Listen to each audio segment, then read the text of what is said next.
ഇതാണ് ഞാൻ ഒത്തിരി സ്നേഹിച്ച് പരിപാലിച്ച് കൊണ്ടിരുന്ന എൻ്റെ മൈലാപ്പൂ മാവാണിത്. ഞങ്ങൾക്ക് ഇഷ്ടംപോലെ മാമ്പഴം തരുന്നതാണ് ഈ മാവ്. ഒത്തിരി പ്രായമുള്ള മാവാണ്.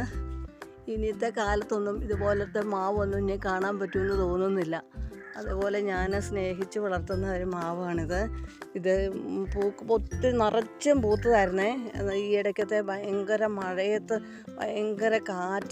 ഭയങ്കര ഒരു കാറ്റ് വീശിപ്പോൾ കാറ്റിൻ്റെ തലോടൽ കൊണ്ട് ഞങ്ങളുടെ മാങ്ങയിൽ ഒരു പകുതി മാങ്ങയും താഴെ പോയി. ബാക്കിയുള്ള മാങ്ങ എല്ലാം പഴുക്കാൻ തുടങ്ങി. ആ പഴുക്കുന്ന മാങ്ങയും കൊണ്ട് ഞാൻ വെറൈറ്റി ഫുഡുകളൊക്കെ ഉണ്ടാക്കിക്കൊണ്ടിരിക്കുകയാണ് കേട്ടോ. അതിൽ ഇന്നലെ ഉണ്ടാക്കിയായിരുന്നു മാങ്ങ ഉപ്പിലിടുന്ന കാര്യം പറഞ്ഞേ. ഇതുകൊണ്ടോ മാങ്ങ വീണ് കിടക്കുവാണേ. മാങ്ങ കിടക്കുക ഇവിടെ. ഇതിൻ്റെ ഇവിടെ കിടപ്പുണ്ട്. അതെ, ഇവിടെ ഉണ്ട്. കിടക്കുന്നു. ഏതാണ്ട് പച്ചയാണ്ട് കുത്തിയിട്ട് കിടക്കുന്നതാണ്.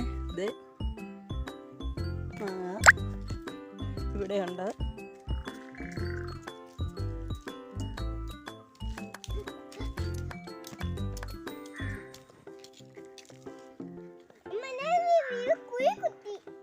ഇവിടെ ഉണ്ട് മാങ്ങ. ഇവിടെയുണ്ട്.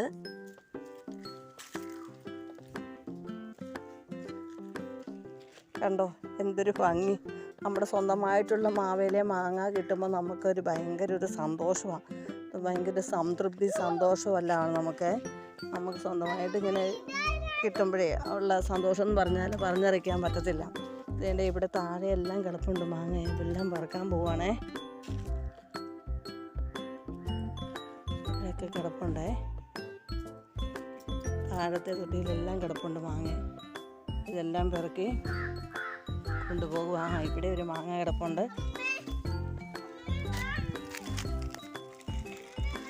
അങ്ങനെ ഞങ്ങൾക്ക് എത്രയും മാമ്പഴം ഇന്ന് കിട്ടി കേട്ടോ.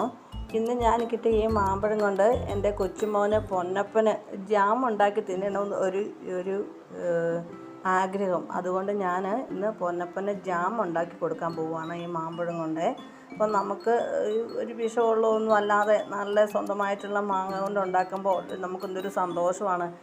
കൊടുക്കുമ്പോഴും അത് ഉണ്ടാക്കുമ്പോഴും അത് കുഞ്ഞുങ്ങൾക്കൊക്കെ കൊടുക്കുമ്പോഴും ഒരു സന്തോഷമല്ലേ.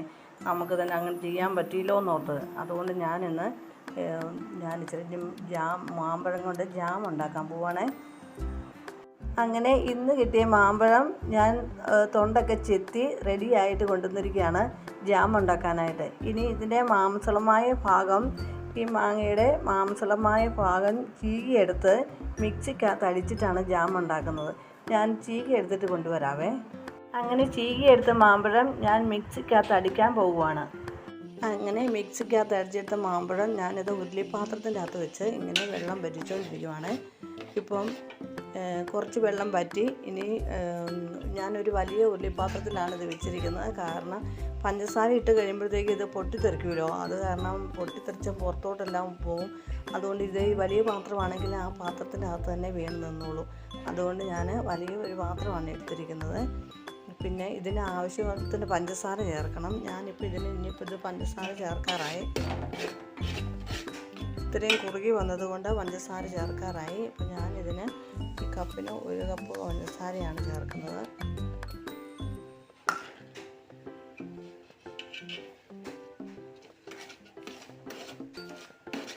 ആ പഞ്ചസാരയും കൂടെ ചേർത്ത് ഇളക്കുമ്പം കുറച്ചും കൂടെ മാമ്പഴം ലൂസായിട്ട് വരും. ലൂസാകുമ്പോൾ വീണ്ടും അത് നന്നായിട്ട് പൊട്ടിത്തെറിക്കാനുള്ള ചാൻസ് കൂടുതലാണ്. അതുകൊണ്ടാണ് ഈ വലിയ പാത്രം എടുത്തേക്കുന്നത്. മധുരം നോക്കിയിട്ട് ചേർക്കണം. ഇത് പുളിയുള്ള മാങ്ങയാണെങ്കിൽ കൂടുതൽ പഞ്ചസാര ചേർക്കണം. പിന്നെ ഞാൻ ഇതിൻ്റെ അകത്ത് ചെറിയ 2 ഏലക്കായും കൂടി ചേർക്കുന്നുണ്ട്. വലിയ ഏലക്കായ ചേർത്താൽ ഇതിൻ്റെ ടേസ്റ്റ് മാങ്ങാമ്പഴത്തിൻ്റെ ടേസ്റ്റ് മാറിപ്പോവും. അതുകൊണ്ട് ചെറുതായിട്ട് ഒരു ടേസ്റ്റ് കിട്ടാൻ വേണ്ടിയിട്ട് ഏലക്ക 2 ചെറിയ ഏലക്ക പൊടിച്ച് ചേർക്കുന്നുണ്ട്. അത് വാങ്ങാറായിട്ട് എടുക്കാറാകുമ്പോഴത്തേക്ക് ചേർക്കുന്നുള്ളൂ. ഇതപ്പം വെള്ളം പറ്റാറായി വരുന്നുള്ളൂ. അങ്ങനെ നമ്മുടെ മാങ്ങാപ്പഴം ജാം റെഡി ആയിട്ടുണ്ട്. ഇപ്പോൾ ഇതാ നന്നായിട്ട് കുറുകി വന്നു. എങ്ങനെ ഇരിക്കും? ഒരു ഗോൾഡൻ കളറിലാണ് വന്നേക്കുന്നത്. ഗോൾഡൻ കളറാണ്.